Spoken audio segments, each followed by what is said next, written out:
सभी साथियों को नमस्कार।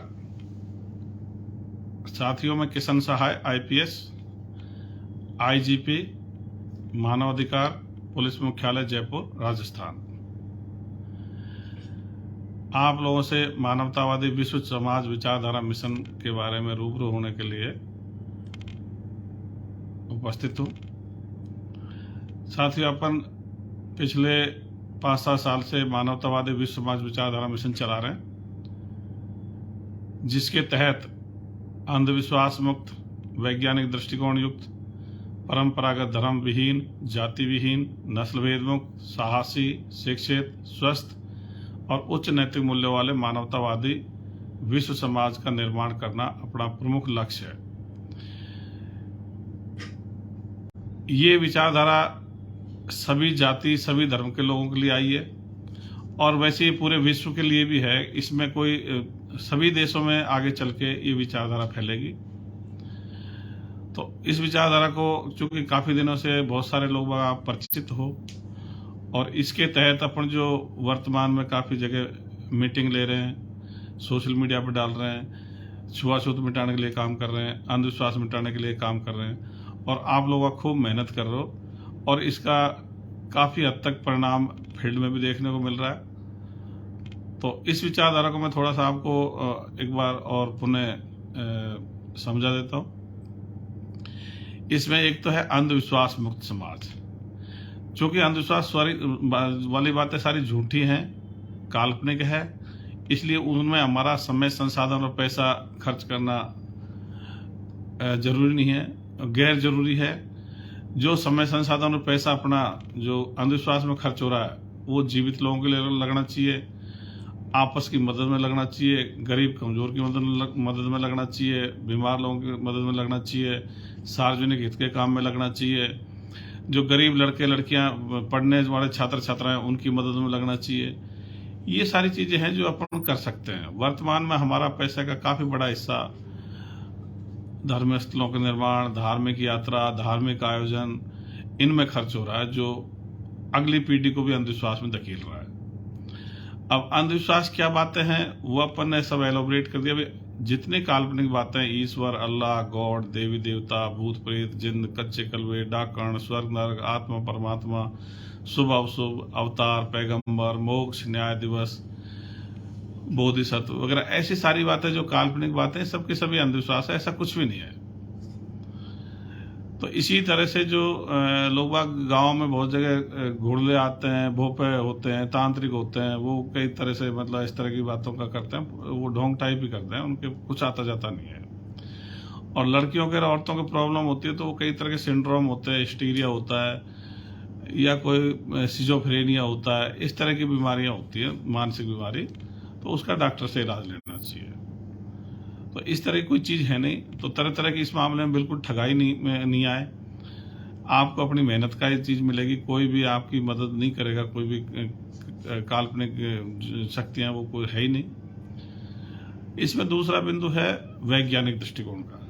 तो वैज्ञानिक दृष्टिकोण का मतलब है कि कार्य कारण सिद्धांत को मानना कि कोई भी प्राकृतिक घटना घटी तो उसका कोई न कोई कारण होगा, बिना कारण के कोई घटना नहीं घटती, और इससे जिज्ञासु प्रवृत्ति पनपती है। एक तो होता है ईश्वरवादी दृष्टिकोण, अल्लाहवादी दृष्टिकोण, गौधवादी दृष्टिकोण या वाहेगुरुवादी दृष्टिकोण, जिसके तहत सब कुछ मतलब ऊपर वाला की मर्जी से सारा पत्ता भी हिलता है, तो उसकी मर्जी से हिल रहा है।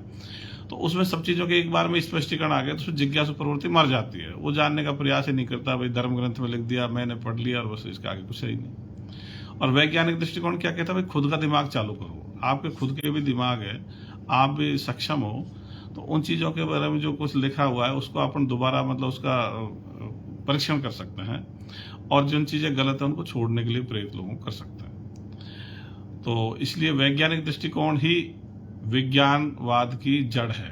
जब वैज्ञानिक दृष्टिकोण होगा तभी जाकर के चीजें दिमाग में आएंगी और वो चीजों का नया नया मतलब कारण पता लगेगा। जैसे जेम्स वाट ने भाप का इंजन खोजा, तो उसने देखा कि भगोने में पानी गर्म हो रहा था और ढक्कन रखा हुआ था, जैसे ज्यादा भाप बनी ढक्कन ऊंचा हुआ और उसमें से निकल गया। तो उसने फिर उस पर और वजन रखा, तो और वजन रखा, देखा तो इसमें उसने ये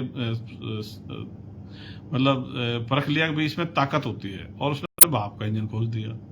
तो जो जेम्स वाट ने भाप का इंजन खोजा, उसकी वैज्ञानिक दृष्टिकोण की वजह से खोजा, न कि कोई ईश्वर भगवान अल्लाह ने उसको मतलब कोई सपने में आके बोला हो या अन्यथा बोला हो। तो इसलिए जितने भी विज्ञान की जो रिसर्च हो रही है वो वैज्ञानिक दृष्टिकोण के आधार पर हो रही है। तो अब कैसे जन्म होता है, कैसे मृत्यु होती है, इनके कारण भी पता लग गया। तो इसलिए बहुत सारी चीज़ों का भेद खुल गए। तो अपन ये भी कहते हैं सृष्टि और ब्रह्मांड के जितने भेद खुले हैं वो विज्ञान से खुले, और बचे हुए भेद भी विज्ञान से ही खुलेंगे, और जितने भेद खुले उनके पीछे वैज्ञानिक कारण ही है। इसी तरह अपन कहते हैं भाई मरने पर आत्मा जैसा कुछ नहीं निकलता, ये कल्पना मात्र है। मरने के बाद आत्मा का निकलना, फिर उसका स्वर्ग नरक में जाना, या उसके कब्र में पड़े रहना, या दोबारा जन्म लेना, ये सब काल्पनिक बातें हैं। जो भी कोई जीव संतान पैदा करता है वही उसका पुनर्जन्म है। जो पेरेंट्स या माँ बाप तो पूर्व जन्म होते हैं, बच्चे उनके पुनर्जन्म होते हैं। उनमें उनके डीएनए, जीन, शान शक्ल सब आती है, और प्रजनन कैसे होता है वो विज्ञान की किताब अपन पढ़ सकते हैं। इसी तरह से अपन कहते हैं भाई ये परंपरागत धर्म है, हिंदू, मुस्लिम, सिख, ईसाई, जैन, बौद्ध, पारसी, इनकी कोई जरूरत नहीं है। ये मैन मेड है, आदमी ने बनाए। मानव सभ्यता को मतलब ग्रुपों में बांट रखा, गुटों में बांट रखा, और अपन भी आदमी है, ये गलत बन गए, इसलिए अपन को खत्म करना है। ये अपनी सोच को भी सीमित कर देते हैं। अंधविश्वासों के स्रोत भी यही हैं, इनके धर्मों के ग्रंथ हैं। लिंग भेद के स्रोत भी धर्मों ग्रंथ है। लिंग भेद सारा धर्म ग्रंथों में लिखा हुआ है। लड़कियों और महिलाओं के साथ जो लिंग भेद होता है सारा धर्म ग्रंथों में लिखा हुआ है। जो दूसरी जैसे काफिर वगैरह या शूद्र वगैरह का उल्लेख जो अमानवीय व्यवहार के लिए वो धर्म ग्रंथों में लिखा हुआ है। तो इसलिए धर्म ग्रंथ ही मतलब अंधविश्वास के स्रोत हैं, लिंग भेद के स्रोत हैं, सोच को सीमित करते हैं, इसलिए इनकी कोई जरूरत नहीं है। इसी तरह जातियां भी आदमी ने बना रखी हैं, मैन मेड है जाति व्यवस्था भी। अपन सभी एक जैसे ही हैं, इसलिए अब जातिगत व्यवस्था की भी जरूरत नहीं है। और जातिगत व्यवस्था का भी खराब रूप छुआछूत का है, उसकी भी जरूरत नहीं है। अपन में कोई ऐसा स्पेशल नहीं है जिनसे हम छुआछूत करते हैं, उनमें नहीं वो चीजें। तो जातिगत व्यवस्था एक द्वेष के आधार पर बनी हुई व्यवस्था है। इसमें मतलब दूसरी जातियों से आपस में आदमी में द्वेष भावना पनपती है, अलगाववाद भी रहता है, घुल मिल नहीं पाता। दूसरी जाति पर लोग कम विश्वास करते हैं, गैर विश्वास का भी आधार बनती है, और कई बार ऑनर किलिंग का आधार बनती है। जैसे मान लो आपस में कोई मनपसंद की शादी करता है तो उसमें भी ये बाधा पैदा करती है जाति और धर्म व्यवस्था। इसलिए अपन कहते हैं भाई छुआछूत है, ये भी मानवाधिकारों का हनन है, ये भी खत्म होना चाहिए। बहुत सारी जगह अपन देखते हैं बहुत लोगों के बाल नहीं काटे जाते कई जगह, तो वो भी मानव का अधिकारों का हनन है। उस पर मतलब वो बंद होना चाहिए, सबके बाल एक जैसे समान व्यवहार होना चाहिए। जो आम जन के लिए जो दुकानें खोल रखी उन पर समान व्यवहार होना चाहिए। तो कोई मिला के अपन को छुआछूत तो खत्म करना है, धीरे धीरे जातियों को भी खत्म करना है, इनकी भी कोई जरूरत नहीं है। ये जाति व्यवस्था में बटे रहने से भारतीय समाज ने हजारों साल की गुलामी भी झेली है।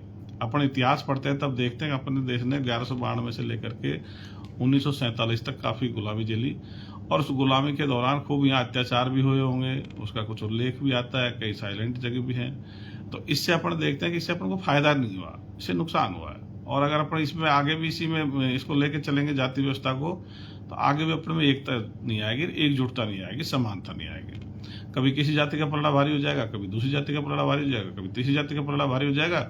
तो ये तो आपस की मतलब एक तरह से आत्मघाती टाइप की व्यवस्था है। नस्ल भेद है वो मतलब वो प्रकृति ने नस्लें बनाई है, पर जो नस्ल में ये नस्ल श्रेष्ठ है, ये कम श्रेष्ठ है, ये सारी बातें आदमी ने तय कर रखी हैं। मैन मेड है, नस्लों में कोई नस्ल श्रेष्ठ नहीं है, कोई नस्ल कम श्रेष्ठ नहीं है। इसी तरह से अपन कहते हैं भाई सबको साहसी होना चाहिए। मतलब साहस अगर आप में नहीं तो आप बड़े काम नहीं कर पाओगे। अपने बचपन से बच्चों को डरपोक कमजोर बनाया जाता है, कभी भूत से डराते हैं, कभी जिन से डराते हैं, कभी पुलिस से डराते हैं, कभी कभी तो हाबू से डराते हैं, जो होता ही नहीं है, हाबू हवा जो भी बोलते हैं। तो बचपन से बच्चे डरपोक कमजोर बन जाते हैं, तो वो फिर क्या बड़े काम नहीं कर पाते। इसलिए नेतृत्व में भी उनको समस्या आती है। जो डरपोक कमजोर आदमी रहेगा उसको नेतृत्व करने में दिक्कत आती है। इसलिए कहावत है कि मैं शेरों की उस फौज से नहीं डरता जिसका नेतृत्व भेड़ के हाथ में हो, मैं भेड़ों की उस फौज से डरता हूँ जिसका नेतृत्व शेर के हाथ में हो।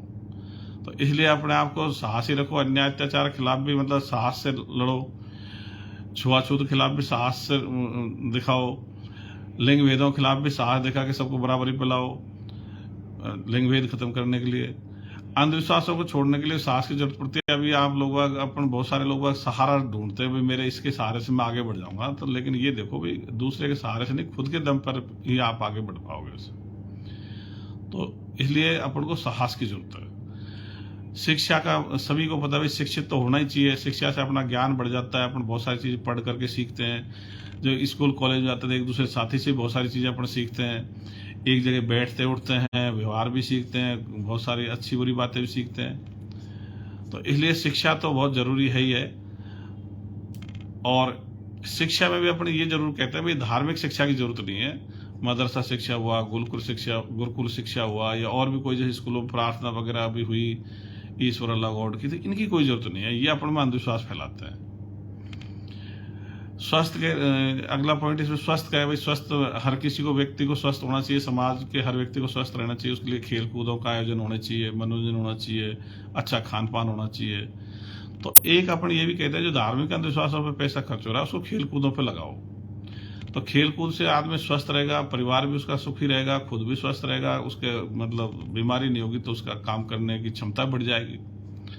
तो स्वस्थ रहने के लिए एक तो है कि भाई आप बीमार पड़ गए दवाई लेके आओ, एक तरीका है खेल कूदों में मतलब अपना टाइम दो। तो जो खेल कूदों से स्वस्थ रहेगा वो ज्यादा ठीक है। और फिर अगला है उच्च नैतिक मूल्य। उच्च नैतिक मूल्य की सामान्य परिभाषा है कि जैसा व्यवहार मैं मेरे प्रति चाहता हूं वैसा ही मैं दूसरों से करूं, ये उच्च नैतिकता है।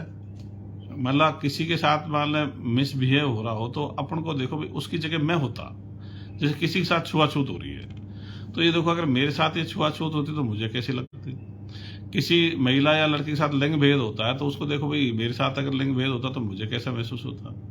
तो कहीं भी आदमी क्या सब समझते हैं, मतलब 1% भी अगर उसकी डिग्निटी में कोई मतलब बाधा पहुंचती है, उसकी मतलब गरिमा को ठेस पहुंचती है तो समझ जाता है उसे। इसलिए छुआछूत करना, लिंग भेद करना, झूठ बोलना, कपट करना, बेईमानी करना, धोखाधड़ी करना, ये सब नैतिकता के खिलाफ है। एक दूसरे की मदद करना, सहयोग करना, सम्मान करना, न्याय का साथ देना, अनुशासन में रहना, ये नैतिकता की बात है। तो अपन को नैतिकता की जरूरत है। तो इससे जो समाज बनेगा वो विज्ञानवाद पर होगा और नैतिकता पर होगा। विज्ञानवाद पर होगा तो अपना देश सुपर पावर बनेगा, दूसरे देश भी मतलब विज्ञान में आगे बढ़ेंगे। तो आदमी की शुरू से जिज्ञासा रही है कि भाई पहले मुर्गी आई थी, अंडा आया था, कि सृष्टि कैसे बनी, ब्रह्मांड कैसे बना। तो इसका वेद और इसका जवाब विज्ञान से आएगा। धर्म ग्रंथों ने अपने अपने गढ़ करके दे रखे हैं लेकिन वो सही नहीं है, इसलिए वो पुरानी बातें पड़ गई, उनमें कोई दम वाली बात नहीं है। उसके बाद बहुत सारी खोज हो गई, जो धर्म ग्रंथों में लिखा उसके बाद तो बहुत सारी खोज हो गई। तो इसलिए अगर सभी देश विज्ञान में तरक्की करेंगे तो बहुत सारी बीमारियों के इलाज जल्दी जल्दी आ जाएंगे। अभी तो 20-30 देश मान लो खोज कर रहे हैं और सारे देशों से खरीद के चीजें ला रहे हैं। अगर पूरे वर्ल्ड के देश ही अगर इसमें लग जाएंगे तो वो भी खोज करेंगे। कोई खोज सऊदी अरब में हो जाएगी, कोई खोज भारत में हो जाएगी, कोई खोज पाकिस्तान में हो जाएगी, कोई बांग्लादेश में हो जाएगी, कोई इंडोनेशिया में हो जाएगी, कोई तंजानिया में हो जाएगी, कोई अर्जेंटीना में हो जाएगी, कोई अमेरिका में हो जाएगी, कोई रूस में हो जाएगी, कोई चीन में, ब्रिटेन में, कहीं भी हो जाएगी। अभी तो कुछ एक देश ही खोज कर रहे हैं। तो अपन ये चाहते हैं पूरे वर्ल्ड के देश ही, पूरा वर्ल्ड ही वैज्ञानिक दृष्टिकोण विज्ञानवाद पाए। तो इससे अपने देश को इतना फायदा मिलेगा देश के हिसाब से भी, क्योंकि अभी अपने देश में बहुत सारा अपन विज्ञान तकनीकी की चीजें आयात कर रहे हैं, हथियार भी अपन आयात कर रहे हैं। तो हथियारों का आयात करना है, विज्ञान तकनीकी की बहुत सारी चीज आयात करने से क्या हो रहा है कि अपने रोजगार बाहर जा रहे हैं। जिसे एक उदाहरण के लिए तौर पर समझाता हूं। जैसे अपन राफेल विमान खरीद रहे हैं 40 फ्रांस से। एक राफेल के विमान की कीमत मतलब 1600-1700 करोड़ रुपए है। तो 59,000 करोड़ रुपए का सौदा किया भारत ने फ्रांस से 40 राफेल विमान का। तो मतलब 69,000 करोड़ का रोजगार हमारा कहां चला गया? फ्रांस में चला गया। हम विज्ञान तकनीकी में पिछड़ रहे हैं, उसकी वजह से हमारा रोजगार फ्रांस में चला गया। एक आपने बहुत बड़ा स्टेटमेंट पढ़ा होगा पहले इतिहास में भी, 1905 में एक आंदोलन चला था, स्वदेशी अपनाओ और विदेशी वस्तुओं का बहिष्कार करो। और 2020 में वो आंदोलन चला, स्वदेशी अपनाओ और विदेशी वस्तुओं का बहिष्कार करो। उस समय वस्तुएं इंग्लैंड की थी, इस बार वस्तुएं चीन की हैं। इसमें 1905 से 2020 तक करीब 115 साल हो गए, जिसमें से 70-75 साल तो हमारी आजादी को हो गए। तो 70-75 साल में भी अगर हम उसका आंदोलन को चला रहे हैं तो ये हमारे लिए मतलब थोड़ा बहुत मतलब शर्म की बात होनी चाहिए कि हमने किया क्या। हम वही पुरानी धार्मिक बातों को लेकर आगे बढ़ा रहे हैं, विज्ञानवाद में जा नहीं रहे। चीन में भारत में क्या फर्क है? चीन की जनसंख्या 142 करोड़ है, जबकि अपनी जनसंख्या 140 करोड़ है। कोई ज्यादा फर्क नहीं है। पढ़ाई का सिलेबस भी एक ही है। हमारे यहाँ पे बहुत सारे बच्चे बायोलॉजी के हैं जो वहां जाकर के एमबीबीएस कर रहे हैं। मतलब पढ़ाई का सिलेबस भी एक ही है, विज्ञान का, दूसरे सब्जेक्ट का भी। लेकिन चीन में भारत की जनसंख्या में फर्क क्या है? चीन में 90% लोग बाग किसी ईश्वर या धर्म को मानते नहीं है, तो उनको वैज्ञानिक दृष्टिकोण सूट करता है, मतलब उनके लिए उचित पड़ रहा है। और अपने यहाँ पे 98% लोग बाग धार्मिक हो गए, तो वैज्ञानिक दृष्टिकोण के खिलाफ हो रहे हैं। वैज्ञानिक दृष्टिकोण और ईश्वरवादी, अल्लाहवादी, गॉडवादी, वाहेगुरुवादी दृष्टिकोण एक दूसरे के विपरीत हैं। ये धार्मिक दृष्टिकोण है, सारे वैज्ञानिक दृष्टिकोण के विपरीत है। इसमें जानने की कुछ जरूरत नहीं है। धार्मिक दृष्टिकोण में पुराना कोई जो पूर्वज कुछ कह गया उसको रिपीट करो, और वैज्ञानिक दृष्टिकोण कहता है खुद ने तुमने पढ़ाई कर ली, उनको सबको पढ़ लिया, अपना भी दिमाग लगाओ। तो ये आपके दिमाग को शुरू करने की बात करती है। वो दूसरे दृष्टिकोण कहते हैं अपना दिमाग मत लगाओ, वो धर्मग्रंथ में जो लिख रखा है उसको रिपीट करो। तो इसलिए अपने देश में बेरोजगारी का जो समाधान है वो भी वैज्ञानिक दृष्टिकोण, विज्ञानवाद से ही निकलेगा। आपने देखा होगा भाई, हम 80% तो आइटम, इलेक्ट्रॉनिक आइटम चीन से मंगा रहे हैं, 60-65% मेडिकल आइटम चीन से मंगा रहे हैं, मशीनरी हम चीन से मंगा रहे हैं। और जब भारत में ये आंदोलन हुआ था, जो चीन वालों की प्रतिक्रिया थी कि भाई तुम तो कुछ बनाना ही नहीं जानते, इसलिए तुमको खरीदना ही पड़ेगा। तो इसलिए अपन को इसको चैलेंज के रूप में लेना चाहिए कि भाई हम भी वैज्ञानिक दृष्टिकोण, विज्ञानवाद पाएंगे। और कुछ एक सालों में जो चीन ने मतलब एक मजाक बनाया था, हंसी उड़ाई थी या चैलेंज किया था, मतलब चुनौती दी थी, उसको स्वीकार करें, मतलब उसको सकारात्मक में स्वीकार करें। ऐसा नहीं कि चीन वालों से हम कोई विरोध बोल लें, उसको हम करके दिखाएं, तब तो उसमें अपना मजा है। तो मैं हर एक से कहूंगा, चाहे वो युवा हो, चाहे वो वृद्ध हो, चाहे भले 100 साल की उम्र हो, कोई चाहे 110-15 साल का हो गए हो, सबसे मैं कहूंगा भाई आपका सबका योगदान देने का समय है। अपने पास एक अच्छी विचारधारा है मानवतावादी विश्व समाज की, इस विचारधारा से जुड़ करके सभी लोग अपना योगदान दे सकते हैं। इसमें कोई उम्र का भी वो नहीं रखा गया, ज्यादा उम्र का होगा भाई युवा ही करें। हम तो कहते हैं सभी करो, युवा भी करें, जो बुजुर्ग हो गए, उम्र दराज है, वो भी करें, बुजुर्ग भी करें। तो सभी मिलकर अगर देश को बढ़ाएंगे तो बहुत जल्दी से तेजी से बढ़ जाएगा। अपनी जनसंख्या 140 करोड़ है, मतलब 140 करोड़ हमारे दिमाग है। तो 140 करोड़ दिमाग चालू हो गए तो फिर तो अपन बहुत तेजी से बढ़ेंगे। अब देखो, रूस की जनसंख्या है 14 करोड़, फ्रांस की जनसंख्या है 6.5 करोड़, अमेरिका की जनसंख्या 33 करोड़, दक्षिण कोरिया की जनसंख्या है 5 करोड़। तो कहीं से अपन तोप ला रहे हैं, कहीं से विमान ला रहे हैं, कहीं से मिसाइल लेके आ रहे हैं। तो इसलिए लेके आ रहे हैं क्यों? हम पढ़ तो रहे हैं, मतलब पढ़ाई लिखाई का सिलेबस तो एक ही है, लेकिन धार्मिक दृष्टिकोण या ईश्वरवादी, अल्लाहवादी दृष्टिकोण की वजह से दिमाग नहीं चल पा रहे। तो और एक मैं आपको बात बता दूं, इस विचारधारा में अभिवादन के शब्द भी ऐसे लिए गए हैं जो किसी व्यक्ति विशेष से या धर्म विशेष के, जाति विशेष के नहीं है। जैसे नमस्कार, प्रणाम, good morning, good evening, hello, सुप्रभात, जय मानवता, जय नैतिकता, जय विज्ञान। मतलब ये किसी को आखिर भी नहीं सकते, सभी के लिए कॉमन हो गए। अब व्यक्ति के नाम से लेंगे तो हर व्यक्ति, मतलब हर जो पूर्वज है किसी वर्ग या जाति से जुड़ गया, तो उसका नाम लेने से दूसरे उसको लेने में हिचकते हैं और वो अपने अपने अलग महसूस करने लग जाते हैं। तो इसलिए अपन ने उन शब्दों को भी आगे लाएंगे, भाई इन शब्दों से किसी को परहेज नहीं होगा। आप लोगों ने सुना, टाइम दिया,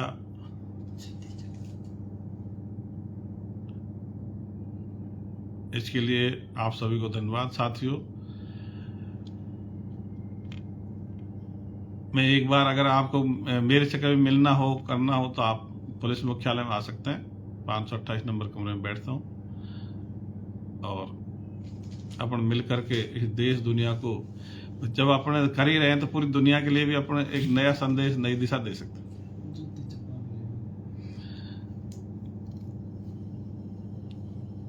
इसी तरह से जैसे अभी कुछ दिन पहले मैंने, चूंकि मैं वहां गया था, मेघालय में गया था पुलिस ऑब्जर्वर के रूप में, तो वहां भी मैंने देखा कि भाई जूते चप्पल उतारने के लिए वो लोग बाग नहीं करते, उल्टा कहते भाई ठीक है। तो चूंकि 5-6 साल से मैंने तो घर पे लिख रखा था भाई कोई भी आए तो जूते चप्पल नहीं उतारे, क्योंकि ह्यूमन डिग्निटी के खिलाफ है। किसी से जूते चप्पल उतरवा लेना, तो बैठक में सभी जाते हैं। अब कई लोग कहते हैं सब गंदगी होती है, तो सब समझदार है। मैं किसी मतलब किसी की ऐसा नहीं मानता कि भाई कोई बिल्कुल कम समझदार होगा। सब जगह सड़क होती है, पक्की सड़क होती है, तो कहीं भी ऐसा कोई आता नहीं है कि भाई किसी के बहुत गंदे हों और सब पायदान रखते हैं, उसमें पूछ करके आते हैं, तो सब समझदार होते हैं। और किसी को उतारने टाइम उसको मतलब झुको, फिर उसको लेस लगाओ, तो बड़ी समस्या भी रहती है। तो इसलिए ये जूते चप्पल वाली मैंने लिखी थी, आप लोगों ने उसको काफ़ी अप्रिशिएट किया उसके लिए भी आपको धन्यवाद। मैंने एक अभी भी लिखा था कि भाई आप किसी से मिलो तो उसके हाथ मिला सकते हो, नमस्कार कर सकते हो, गले मिल सकते हो, मेरे से भी या दूसरे किसी से भी। ये पैर वगैरह छूना, इसमें थोड़ा सा आदमी को कमतर महसूस होता है दूसरे के पैरों में गिरना, इसलिए अपन ने कहा भी इसकी कोई जरूरत नहीं है।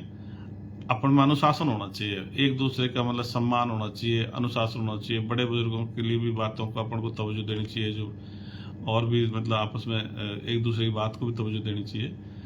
तो इसलिए ये सम्मान की और ह्यूमन डिग्निटी की बात है, मानव गरिमा की बात है। किसी भी तरह से किसी की मानव की मतलब उसकी गरिमा को ठेस पहुंचती है तो वो मैं उसको उचित नहीं मानता।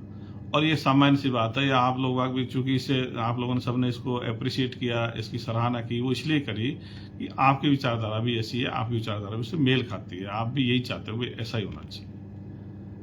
तो मेरी तरफ से किशन शाह IPS IGP मानवाधिकार पुलिस मुख्यालय जयपुर की तरफ से आपको एक बार पुनः नमस्कार, धन्यवाद।